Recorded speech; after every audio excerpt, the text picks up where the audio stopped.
Donc au niveau de notre synthèse, ce que l'on va voir, eh bien, on va revoir donc, le coût, comment on évalue nos stocks.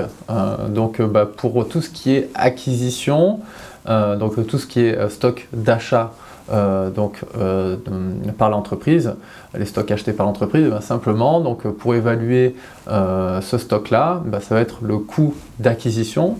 Le coût d'acquisition, ça va être le coût d'achat de ce stock-là, plus bien sûr on va enlever tout ce qui est remise lié à ces achats-là, à ce montant, et on va venir ajouter des charges qui sont liées, donc alors très souvent ça va être le transport, mais c'est toutes les charges qui vont être liées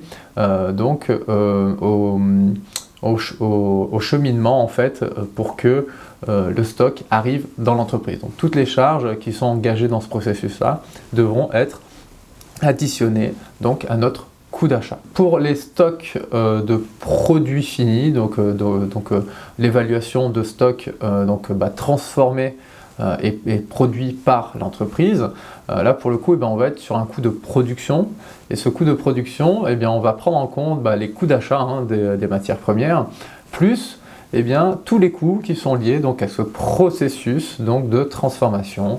Et il y aura notamment la main-d'œuvre, le coût des machines et quelques charges indirectes liées à celles-ci. Au niveau du traitement comptable, pour ce qui est donc du stock acheté par l'entreprise, pour annuler le stock initial, on va venir débiter notre compte de variation de stock, donc notre compte de classe 6, et on va venir créditer notre compte de classe 3 qui lui figure au bilan.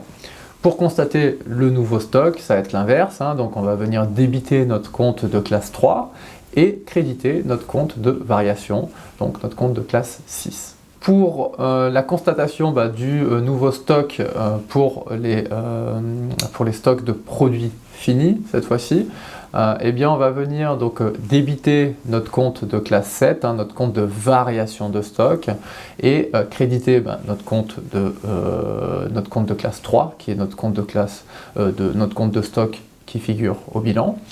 Et pour constater le nouveau, ça va être l'inverse, donc on va venir débiter notre compte de classe 3 et créditer notre compte de variation, donc notre compte de classe 7 de produits.